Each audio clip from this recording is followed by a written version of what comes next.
Bonjour à tous, allez aujourd'hui je vais vous expliquer plus en détail comment on fait pour finir la petite dalle en béton que j'avais commencé à faire avec Mehdi. Étant donné que cette partie n'était pas du tout expliquée, du moins pendant que je tirais le béton, j'ai pas pu faire de vrais commentaires pour expliquer comment je vais faire, cette vidéo je vais vous la faire en voix off. Donc le but ça va être pour vous de réussir à réaliser cette petite dalle en béton, toute la partie qui vous manquait, c'est-à-dire le dressage, application, faire des guides et tout ça. Donc toutes les étapes qu'un apprenti a besoin de savoir, de connaître, toutes les étapes qu'il est nécessaire pour un débutant de maîtriser. Cette vidéo est en partenariat avec Stanley Outillage, qui va me permettre cette fois-ci de vous faire découvrir un autre outil, et cette fois-ci non pas dans la gamme d'outillage manuel, mais dans la gamme outillage électroportatif, la gamme V20. Donc vous connaissiez déjà la table que je vous ai présentée précédemment, donc c'est l'établi de travail. Je vais vous présenter vite fait cet outil. C'est la scie sauteuse SFM CS650, donc c'est important si vous voulez retrouver précisément cet outil, puisqu'il y a plein de déclinaisons sur les réseaux. Ce qui fait la différence, c'est que c'est la gamme d'outillage V20, donc ce sont toute la gamme de batterie V20. Donc ici on a du 6 ampères, il y a 4 déclinaisons possibles, il y a du 4 ampères également, et c'est au lithium. Ici évidemment on a le témoin lumineux pour la charge. Et deuxième point très important, ce qui fait la diff, c'est l'équilibrage de votre outil. Donc évidemment quand on le pose à plat, il faut qu'il tienne tout seul, étant donné que la table est ajourée, donc c'est vraiment très commode pour faire tout ce qui est découpe. Donc comment s'en servir? Déjà, il y a une semelle de protection qu'on peut enlever ou pas, ça c'est vous qui voyez. Donc cette semelle là, voilà, elle est tout à fait remplaçable. Bon, moi je préfère la garder tout simplement. Point très important, c'est la sécurité. C'est pour éviter de faire une manipulation ici sur la gâchée. Vous activez la sécurité ou pas, et ça permet de déverrouiller l'outil. Donc on travaille en sécurité. Autre particularité, donc c'est le mouvement orbital. Donc ici c'est pour faire plus ou moins de découpe. Donc quand on est sur de la grosse démolition, comme ici je suis pas dans des découpes fines les 3/4 du temps, moi j'ai besoin de débiter et d'aller vite. Donc ici vous le mettez en position orbitale. Voilà. Et ça permettra, vous voyez, je n'ai pas déverrouillé.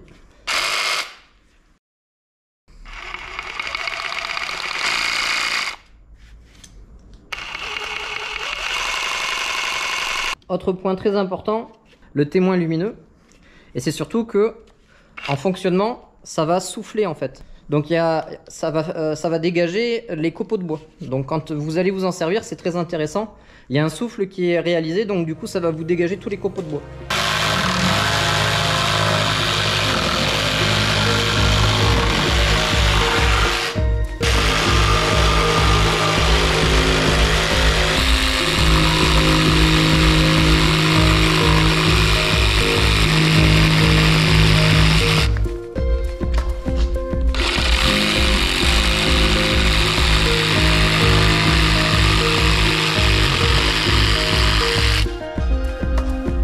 Donc voilà pour la petite démo avec la SFM CS650 de chez Stanley, donc de la gamme V20, avec toutes les notices d'utilisation comme d'habitude qui sont fournies.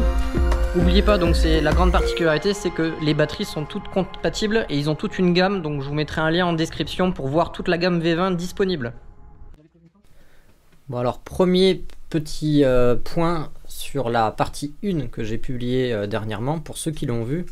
Donc j'aimerais rappeler quand même quelques détails. Donc tout ce que vous voyez en termes de béton, j'ai volontairement choisi ce type de solution pour essayer de vous donner ma vision du travail en tant que débutant en maçonnerie. C'est déjà de non pas fabriquer vous-même votre béton, mais déjà de voir tel qu'il devrait l'être en centrale de béton. C'est-à-dire que ça c'est du béton de centrale. Il est vraiment parfait pour moi, je vais vous dire pourquoi, c'est que c'est un béton qui est homogène, qui coûte franchement pas cher, parce que en plus j'ai une benne à béton, mais vous pouvez y aller dans les centrales à béton avec des remorques. Vous demandez des quantités, évidemment c'est des quantités paliers, je crois que ça démarre à 250 litres pour des remorques, mais moi là vous voyez je me fais servir 400 litres avec un béton qui est parfait à utiliser pour ma situation en tout cas, dans mon petit atelier. Et ce jour-là, ça m'a permis de faire des rotations. Donc j'ai fait 2 rotations en centrale. Et pendant ce temps-là, Mehdi, lui, a commencé à étaler le béton tel que je lui avais demandé. C'est-à-dire une première couche de béton, Puis il présente les plaques de treillis soudés que j'avais déjà positionnées au sol. Bon, il l'a très bien fait, hein. Seul petit défaut, c'est qu'il n'a pas remis les plaques dans l'ordre dans lequel je les avais mises. Mais bon, toujours pareil, il peut pas être omniscient. Donc ça, c'est une petite erreur. Le principal avantage de cette technique que j'aime beaucoup, c'est que franchement, c'est tellement plus facile de d'abord mettre une première couche de béton, puis de présenter les plaques de treillis. Comme ça, vous êtes sûr que vous avez un enrobage de 5 cm minimum qui est parfait. Et en plus, en utilisant cette technique de béton de centrale, ben, vous allez franchement pouvoir rouler et travailler sans avoir les pieds dans une bouillasse de béton. Les plaques de treillis sont très stables, elles s'enfoncent pas. Voilà. Et en plus, que vous le vouliez ou pas, le béton est extrêmement dur. Ça vaudra pas, en toute honnêteté, un travail classique en toupie avec une aiguille vibrante. Et le travail de la bétonnière, c'est pour avoir un béton beaucoup plus pâteux. Mais croyez-moi, pour faire ce genre d'exercice dans un atelier, c'est hautement suffisant. Vous allez voir, vous aurez beaucoup moins de chances d'avoir un béton qui fissure et qui faïence grâce à cette technique que je vous présente, qu'en faisant la méthode que tout le monde connaît, c'est-à-dire utiliser une bétonnière, faire livrer un béton en toupie. C'est franchement, selon moi, beaucoup plus compliqué. Ça demande un savoir-faire quand même nettement supérieur. Et les risques sont pas du tout les mêmes. Avec ce genre de technique, vous allez pouvoir travailler au fur et à mesure et vraiment apprendre à vous faire la main. Et après, vous allez progressivement pouvoir faire vos bétons vous-même. Donc là, vous voyez, c'est très important. On peut rouler proprement. Les treillis, ils branlent pas dans tous les sens quand on roule dessus. On met des plaques d'OSB sur le treillis et Mehdi peut travailler en toute sécurité pour m'amener le béton tel que je lui ai appris avec la brouette. Pendant ce temps-là, tel que je l'avais présenté en première partie de vidéo, je dresse mes points de référence. C'est-à-dire, je fais mon niveau fini là à la truelle avec ma truelle et ma taloche. Je me dresse des niveaux de béton fini en respectant la cote que j'avais repérée au mur avec le laser. Donc si vous avez raté ces étapes-là, je vous invite à regarder la partie 1. J'ai fait beaucoup de vidéos sur ce sujet, donc on fait toujours 2 points de niveau. Puis ensuite, avec la règle, on vient dresser une ligne droite en raclant le béton en excès vers nous. On tire le béton vers nous et on recule au fur et à mesure en suivant ce qu'on appelle des guides. Mes guides sont faits grâce à ce que vous voyez contre le mur, donc c'est mes traits de référence. Et tous mes guides sont au même niveau grâce à un contrôle avec le mètre ruban. Tous ces points de niveau sont établis très facilement et au moins je suis sûr et certain de ne pas avoir 1 cm d'écart entre mes guides. Donc là je vous ai présenté mon premier guide, celui à gauche. Maintenant je suis en train de réaliser le deuxième, celui de droite. Donc ces guides sont absolument cruciaux, il faut vraiment soigner ces étapes. Pourquoi? Parce qu'en fait sous la règle vous devez réaliser avec du béton, donc c'est quand même du gravier avec une granulométrie de 16 mm.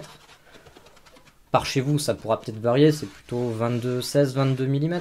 Donc c'est quand même du gravier. Et à dresser sous la règle, c'est pas forcément évident puisque c'est pas mou, hein. C'est quand même assez sec malgré tout.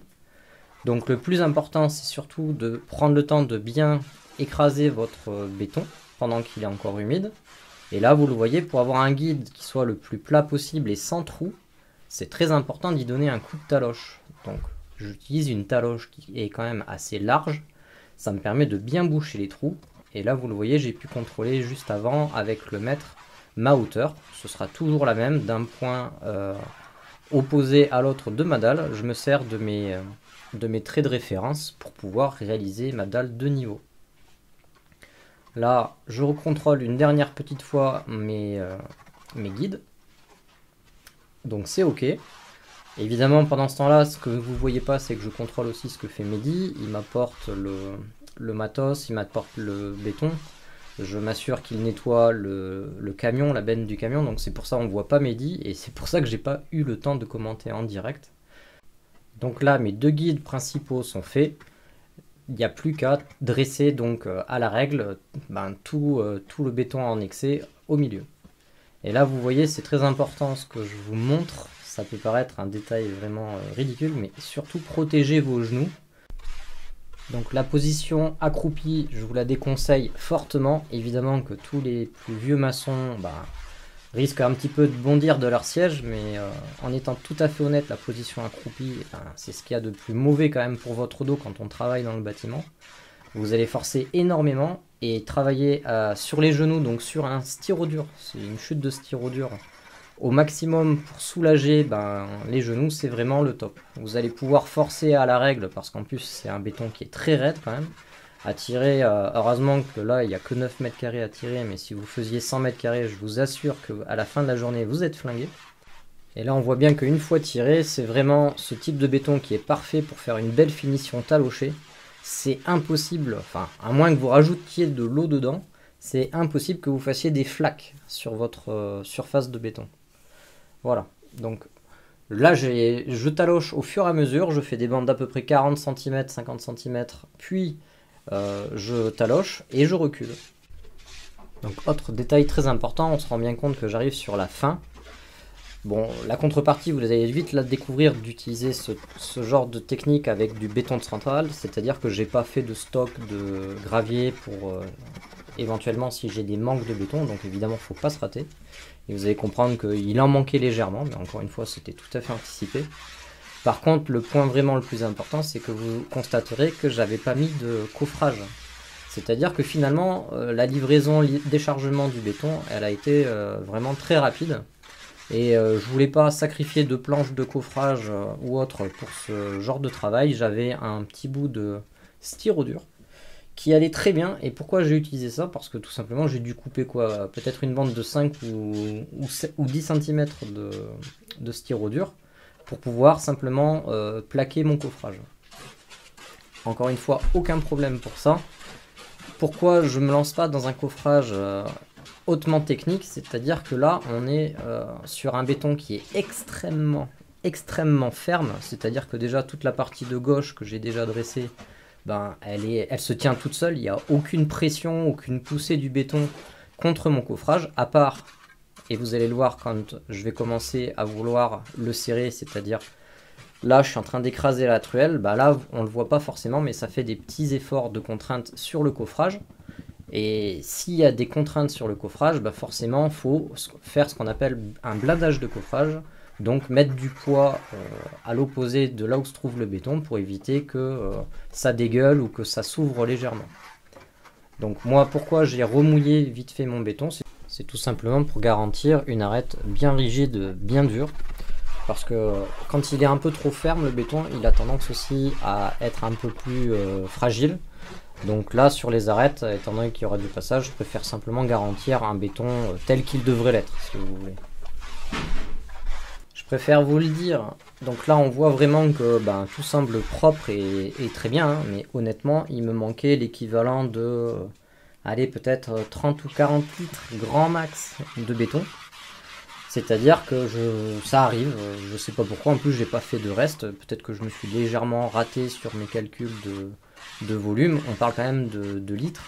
Quand vous allez en béton de centrale, vous allez demander 250, 300, 400, 450 litres, vous voyez donc ça coûte 50 litres. Et moi comme je déteste jeter du béton, voilà pour le coup il m'en manque légèrement, donc sur le côté droit de ma fin de dalle, ce sera légèrement flashé, mais très sincèrement je m'en fiche, parce que je ferai une chape plus tard. Ce que je voulais vraiment que vous reteniez, c'est surtout que le béton de centrale est d'un rapport qualité-prix nettement plus avantageux que de faire des livraisons chez vous.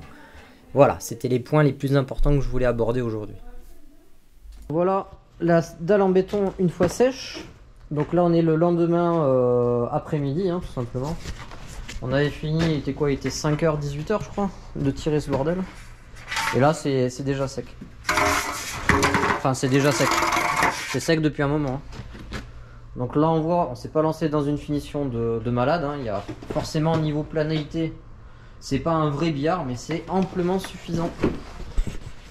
Et vas-y, tu peux filmer Mehdi, si tu veux. Donc là c'est pour te montrer à peu près la planéité, tu vois. Donc là si tu mets la règle, forcément plus tu t'appliques, regarde, ce qu'il faut regarder Mehdi, tu vois, c'est le passage de la règle, tu vois, c'est pas mal là. C'est quand même plan, mais tu vois qu'il y a des différences, c'est souvent sur les côtés où tu vas voir des différences. Et si tu observes bien, hier, il me manquait un tout petit peu de béton finalement hier. Tu vois, j'ai un peu triché et ça fait normalement ça fait un creux vers la fin, tu vois. Mais encore une fois, c'est pas grave puisque ce sera un atelier. Non, mais je sais, c'est pas facile. Donc évidemment, encore une fois, tu sais, ça va être un atelier, c'est simplement pour mettre de l'outillage. Je m'en fiche complet que ce soit pas un billard, puisque de toute façon, par-dessus cette chape, enfin cette dalle en béton, puisque ça c'est une dalle en béton. Et après, on fera ensemble une chape, une chape, c'est avec du mortier, donc du sable, et le béton, c'est avec du gravier. Donc hier, on a fait le béton. Et prochainement, on fera une chape. Je t'apprendrai à faire une belle chape bien propre. Et là, pour le coup, elle sera un vrai billard. Ça, t'apprendras à le faire. Là, je voulais simplement que, avant Noël, on ait fait le béton propre, que ça puisse bien sécher. Tu vois, en termes de planéité, il nous en manquait sur la fin, tu vois. Là, ici, jusque-là, c'était propre. Là, ici, jusque-là, c'était propre. Et sur la fin, évidemment, il en a manqué. Tu vois.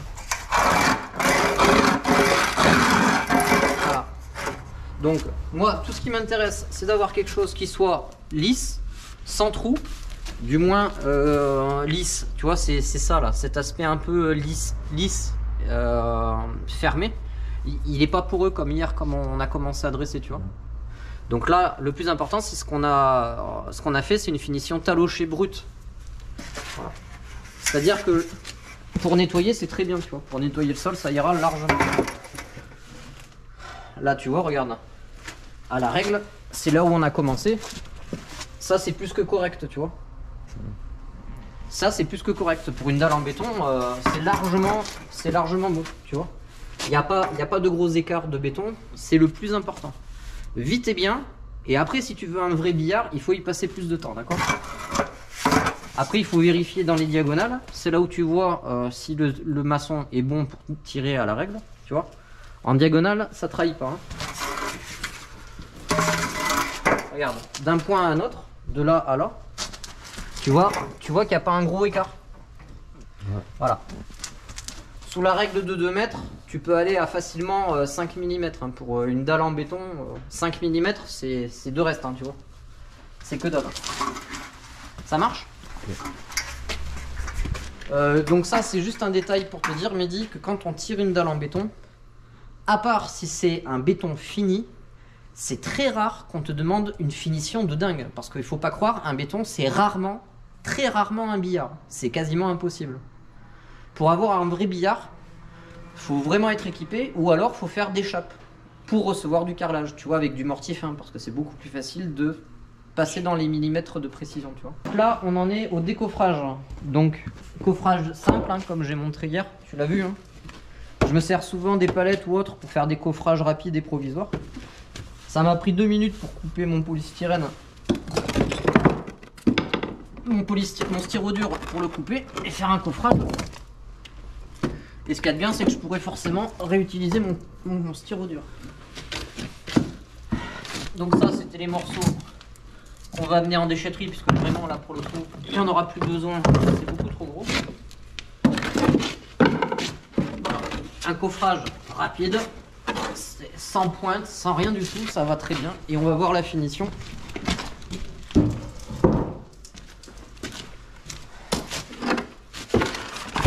Normalement, ça a dû gonfler un tout petit peu en partie haute, mais le béton, il était tellement ferme, le béton était tellement dur et ferme que tu verras, c'est largement tolérable, puisque de toute façon, après, partout ici, il y aura une petite marche pour aller dans ce local.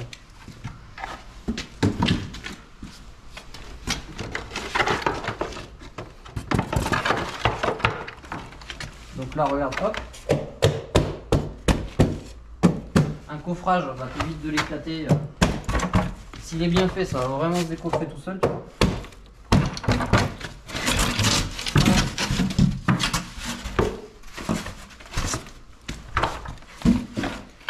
Donc là, tu vois, ce coffrage, comme prévu, il a légèrement débordé, tu vois. Mais ça, c'est normal, puisque j'ai pas cherché à le bloquer parfaitement. Je m'en fiche, en fait. Puisqu'après, il y aura des enduits, il y aura plein de trucs. On s'en fiche. Pour te montrer un peu la tolérance. Voilà. Tu vois, regarde. C'est tout à fait normal. Étant donné que j'ai pas mis de serre-joint ni rien du tout, regarde. Voilà, au milieu, tu vois, il y a 1 cm. il a débordé de 1 petit centimètre sur cette partie-là. Mais étant donné que ici, il y aura toute cette partie-là qui sera enterrée, et après, en partie haute, je vais sûrement l'habiller avec de la pierre de Viane ou du carrelage en vraie pierre, je m'en fiche complètement. Tout ce que je voulais, c'était finir ma dalle en béton le plus vite possible. Merci encore à Stanley qui a permis de sponsoriser cette vidéo et de vous présenter ici la gamme V20. En attendant, moi je vous dis à 10 shots.